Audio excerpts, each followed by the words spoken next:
దేవునియందు ప్రియమైనటువంటి వారలారా, ప్రభు నామమున మీ అందరికీ వందనములు, శుభములు తెలియపరుస్తున్నా.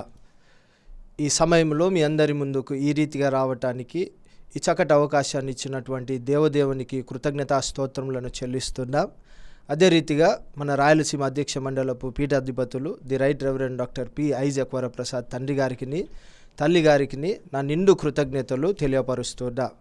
రాయలసీమ అధ్యక్ష మండలపు ఆఫీస్ బేరర్లు vice president reverend U Solomon Babu గారికి, reverend C Solomon Babu secretary గారికి, మరియు రెవరెండ్ వినయ్ బాబు గారికి అసిస్టెంట్ సెక్రటరీ గారికి, మరియు హానరరీ ట్రెజరర్ అయినటువంటి మిస్టర్ మేరీ కుమార్ గారికి నా కృతజ్ఞతలు తెలియపరుస్తూ, ఈ అవకాశాన్ని ఈ సమయంలో నన్ను గుర్తించి ఇచ్చినటువంటి రాయలసీమ అధ్యక్ష మండలపు youth board chairman reverend PDSJ Benhur Babu గారికి, మరియు సెక్రటరీ అయినటువంటి నాషీ గారికి నా కృతజ్ఞతలు తెలియపరుస్తున్నా.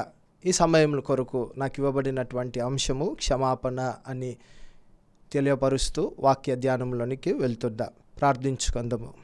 మహాపరిశుద్ధుడా, కృపగలిగిన మా గొప్ప దేవా, ఈ సమయంలో క్షమాపణ అన్న మాటను జ్ఞాపకం చేసుకుంటూ నీ వాక్యమును కొద్దిసేపు ధ్యానిస్తుండగా, నీ వాక్యమును ధ్యానించటానికి గొప్ప అవకాశాన్ని దయచేసినందుకు వందనాలు. మీకే కృతజ్ఞతా స్తోత్రములను చెల్లిస్తున్నా. నా నోటి మాటలు మా అందరి హృదయ ధ్యానములు మీకు అంగీకారములగుటకు కృప దయచేయమని యేసు నామమున అడిగి వేడుకొనొచ్చున్నాము తండ్రి, ఆమెన్. ఈ సమయం కొరకు ఏర్పాటు చేసుకున్నటువంటి బైబిల్ పాఠము ఆదికాండము 41వ అధ్యాయము 50వ వచనం నుంచి 52వ వచనం వరకు చదువుకుందాం. కరువు సంవత్సరములు రాకమునుపు యోసేపుకిద్దరు కుమారులు పుట్టిరి.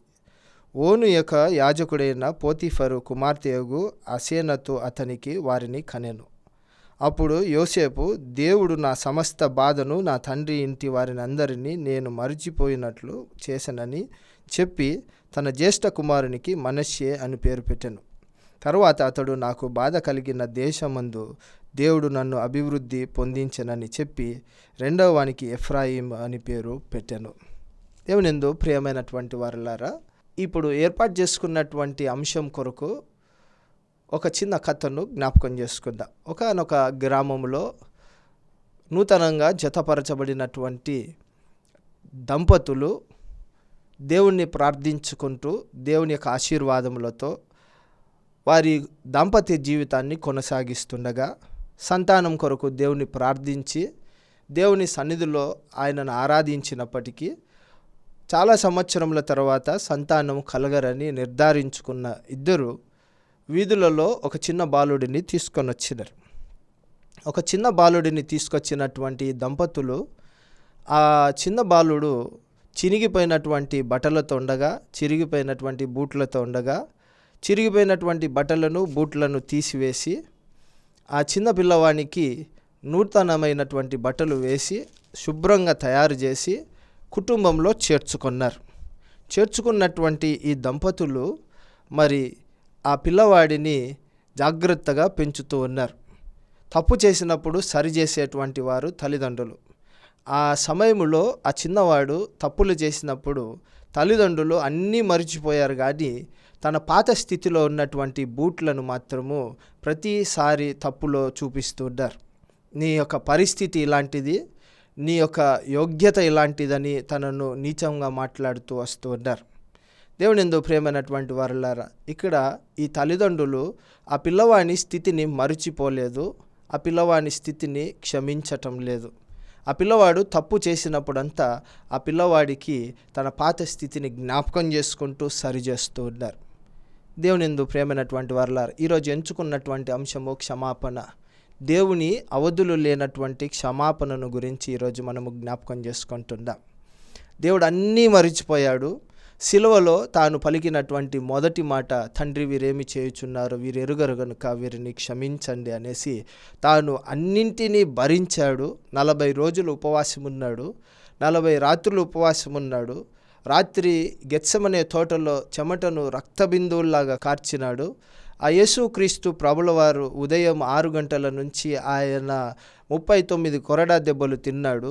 ఎండకు సిలువను మోసుకొని వస్తున్నాడు. 50 కేజీల సిలువను మోసుకొని వచ్చినటువంటి యేసుక్రీస్తు ప్రభుల వారు ఈ శిలువలో 3 మేకులను కొట్టించుకున్నాడు.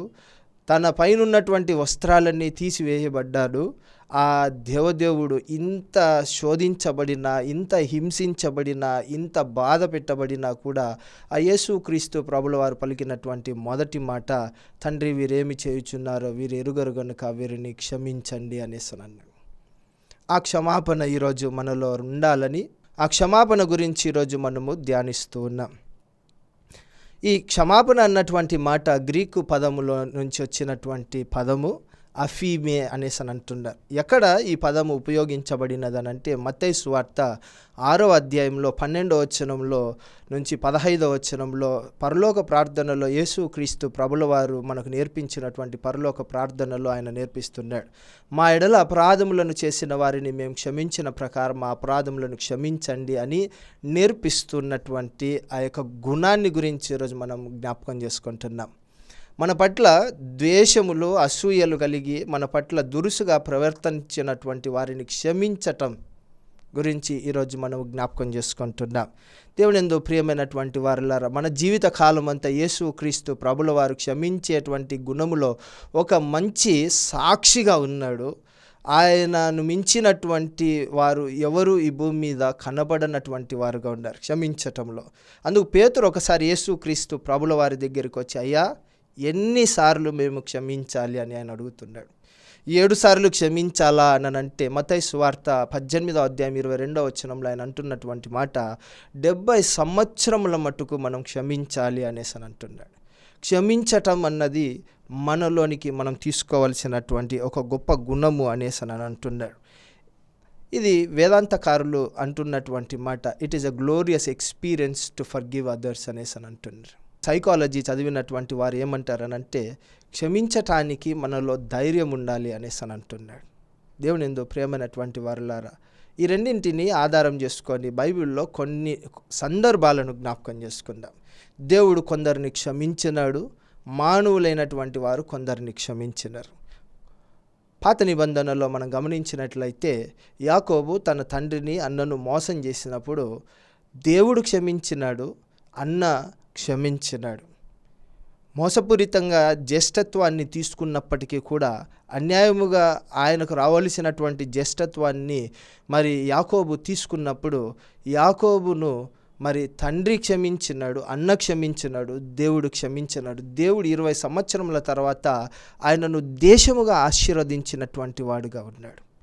క్షమాపణ అన్నది వేడుకున్నాడు కాబట్టి క్షమాపణ అన్నది దేవుడిచ్చాడు. అడగకముందే తండ్రి క్షమించేటువంటి వారుగా ఉంటారు. దేవుని యందు ప్రియమైనటువంటి వారుల రెండవ సాక్ష్యం కొత్త నిబంధనలో తప్పిపోయినటువంటి కుమారుని యొక్క కథ మనం చూస్తూ ఉంటాం. తప్పిపోయినటువంటి కుమారుని కథ మనం అందరం వింటుంటాం. తప్పిపోయినాడు, దూరదేశానికి వెళ్ళాడు, తండ్రి దగ్గర ఆస్తి అంతా తీసుకున్నాడు, పాడు చేసుకున్నాడు, పందులు తినేటువంటి పొట్టును తిని పశ్చాత్తాపంతో మారు మనస్సుతో తిరిగి ఇంటికి వచ్చినప్పుడు తండ్రి చేర్చుకున్నాడు. చేర్చుకోవటానికి తండ్రి చేసినటువంటి పని ఏంటనంటే కుమారుడిని క్షమించినాడు. తెలిసి తెలియనటువంటి పరిస్థితులలో కుమారుడు చేసినటువంటి పనులను తండ్రి గుర్తించి కుమారుడిని క్షమించగలిగినటువంటి వాడుగా ఉన్నాడు. దేవుని యందు ప్రేమైనటువంటి వారులారా, క్షమించేటువంటి వారముగా మనం ఉండాలని దేవుడు ఈ పాఠముల ద్వారా మనతో మాట్లాడుతున్నాడు. చివరిగా కొత్త నిబంధనలో యేసుక్రీస్తు ప్రభుల వారు కుష్ఠరోగిని స్వస్థపరిచిన తర్వాత ఒక ఇంట్లో కూర్చొని ఆ యేసుక్రీస్తు ప్రభుల వారు సువార్త ప్రకటిస్తుండగా పక్షవాతం గలవాడిని తీసుకొని వచ్చి పైన పెంకుల కింద నుంచి దించిన తర్వాత ఆ దేవదేవుడు అన్నటువంటి మాట, నీ పాపములు క్షమించబడ్డాయి అనేసి అన్నాడు. పాపాలు క్షమించేటువంటి దేవుడు, మన తప్పిదములను క్షమించేటువంటి దేవుడు ఈరోజు ఆయన చేతులు శిలువ మీద చాపి మనలను క్షమించటానికి సంసిద్ధుడై ఉన్నాడనేసి అంటున్నాడు. దేవుని యందు ప్రేమైనటువంటి వారులారా, ఈరోజు మనం ఎంచుకున్నటువంటి పాఠంలో మరి గమనించినట్లయితే యోసేపు తన తండ్రి దగ్గర ప్రియునిగా ఎదుగుతున్నటువంటి సమయంలో తండ్రి ప్రేమను అధికముగా పొందుతున్నాడన్నటువంటి అసూయతో, ద్వేషముతో తండ్రి ఆయనను ఎక్కువగా ఇష్టపడుతున్నాడన్నటువంటి కారణం చేత అన్నదమ్ములు ఏం చేశారనంటే తీసుకొచ్చి సంతలో అమ్మినట్లు అమ్మేశారు. అమ్మివేసిన తర్వాత ఆయన 13 సంవత్సరాలు కుటుంబానికి దూరంగా ఉన్నాడు. ఆ 13 సంవత్సరాలు ఆయన పొందినటువంటి వేదన అయినప్పటికీ దేవుని యందు భయము భక్తి కలిగినటువంటి వాడు, దేవుని ద్వారా సహాయం పొందినటువంటి వాడు. ఆ యోసేపు ఇప్పుడు దేవునిని ఆనుకొని ఎదిగినటువంటి వాడు. అన్నదమ్ముళ్ళు ఆయనకు 17 సంవత్సరాల వయసు ఉన్నప్పుడు అమ్మేసినప్పుడు తిరిగి ఇంటికి వెళ్ళగలిగే స్థితి ఉన్నప్పటికీ కూడా దేవుడు ఒక కారణము చేత నన్ను ఇక్కడ ఉంచాడన్నటువంటి ఉద్దేశముతో ఆయన అక్కడే ఉన్నాడు, అక్కడనే ఎదిగినాడు. అక్కడ ఎదగటం సాధారణ స్థితిలో ఎదగలేడు. ఎన్నో శోధనలు వచ్చినాయి. రాజ ఇంటిలో నుంచి వచ్చినటువంటి శోధనలు మరి ఆయన ఎదుర్కొన్నాడు. ఆయన ఎదిగేటువంటి వయసులో ఆయన చుట్టూ వచ్చినటువంటి కష్టాలన్నింటినీ ఆయన అధిగమించి ఈరోజు రాజు తర్వాత 2వ స్థానంలోనికి వచ్చాడు. ఆ స్థానంలోనికి వచ్చిన తర్వాత ఈరోజు తన సొంత అన్నదమ్ములను క్షమించేటువంటి అవకాశాన్ని, చేర్చుకునేటువంటి అవకాశాన్ని ఆయన పొందుకున్నాడనేసి మనం గమనిస్తున్నాం. దేవునందు ప్రేమైనటువంటి వారులారా, ఆయన క్షమిస్తున్నాడు. క్షమాపణ అన్నది ఒక రోజులో రాలేదు, ఒక గంటలో రాలేదు, ఒక సంవత్సరంలో రాలేదు, కానీ చాలా సంవత్సరాలు పట్టింది. ఇది ఎలా వర్ణించవచ్చు అనంటే, నవమాసాలు గర్భములో తల్లి బిడ్డను పెంచినట్లుగా ఆ క్షమాపణ అన్న గుణాన్ని తాను పెంచుకుంటూ తన స్వంత వారిని క్షమించేటువంటి వాడుగా దేవుడు ఆయనను ఆశీర్వదించాడు. ఆయన పరిస్థితి ఎలా ఉన్నింది అనంటే, నిలువుటంగి తీసివేసినారు ఆయనను. రెండవది, గుంటలో పారవేయబడ్డాడు, బానిసగా మార్చబడ్డాడు, చెరసాలలో వేయబడ్డాడు, తన తోటి ఖైదీలతో అతడిని కూడా హింసించినారు. ఇంత బాధించినప్పటికీ కూడా వాస్తవ చరిత్ర మనం గమనించినట్లయితే యేసుక్రీస్తు ప్రభుల వారు మనలను ఈ లోకములో ఉన్నప్పుడు హెచ్చరించినటువంటి మాట, సూచించినటువంటి మాట, బోధించినటువంటి మాట, నిన్ను వలె నీ పొరుగువాడిని ప్రేమించండి అని అన్నాడు. నిన్ను ఒక చెంప కొడితే 2వ చెంప చూపించమన్నాడు. మనం ఆ లక్షణాలను ఈ క్షమాపణలోనికి తీసుకొని వస్తే క్షమించేటప్పుడు పొరుగువాడిని ప్రేమించాలి అనేసి అని అంటున్నాడు. క్షమించేటప్పుడు ఒక చెంప కొడితే 2వ చెంప చూపించి క్షమాపణ అన్నది వారికి ఇవ్వాలి అనేసి అని అంటున్నాడు.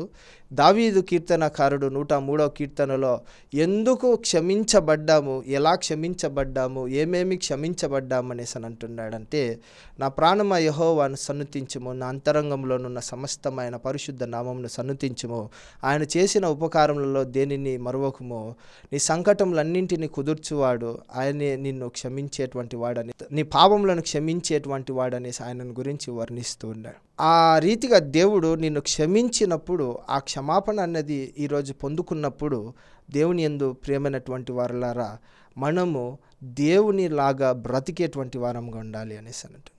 యోసేపు అలాగనే బ్రతకటానికి ప్రయత్నిస్తూ ఇన్ని కారణాలు చెప్తున్నాం. గుంటలో వేయబడ్డాడు, బానిసగా మార్చబడ్డాడు, చెరసాలలో వేయబడ్డారు, ఆయన తోటి ఖైదీలు ఆయనను హింసించినారు. అయినప్పటికీ కూడా ఇవన్నీ ఆయనకు మెదలాడినప్పటికీ, అన్నీ కూడా ఆయనను హింసించినప్పటికీ, బాధించినప్పటికీ, తన స్వంత వారే ఇది కారణం అనేసి తెలిసినప్పటికీ 2వ రోజున ఒక సంవత్సరం తర్వాత, 13 సంవత్సరముల తర్వాత, కొంతకాలానికి వారు ఆయన చెంతకు రాగా యోసేపు అంటున్నటువంటి మాట, రండి అనేసి పిలుస్తున్నాడు.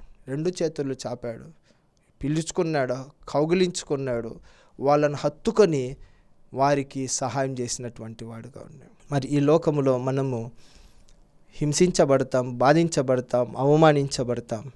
క్షమించేటువంటి వారముగా ఆ గుణాన్ని మనము కలిగి ఉండాలనేసి ఈ వాక్యం ద్వారా మనతో దేవుడు మాట్లాడుతున్నాడు. దేవుని యందు ప్రియమైనటువంటి వారులారా, ఈ రోజున యోసేపు ఏదో నామకార్థంగా చేసి పంపించటం లేదు, కానీ ఆయన జీవితం అంతా క్షమించేటువంటి గుణాన్ని కలిగి ఉన్నాడనేసి అని అంటున్నాడు. మరి ఆ గుణాన్ని మనమందరం కలిగి జీవిద్దాం. యేసుక్రీస్తు ప్రభుల వారిలాగా మనము కూడా క్షమించేటువంటి వారముగా ఉందాం. తప్పిపోయినటువంటి కుమారుడిని తండ్రి క్షమించినట్లుగా మనము క్షమిద్దాం. క్షమాపణ అన్నది అందరికి ఇద్దాం. ఆ క్షమాపణ గుణాన్ని లోకంలో అందరికీ పంచి పెడదాం.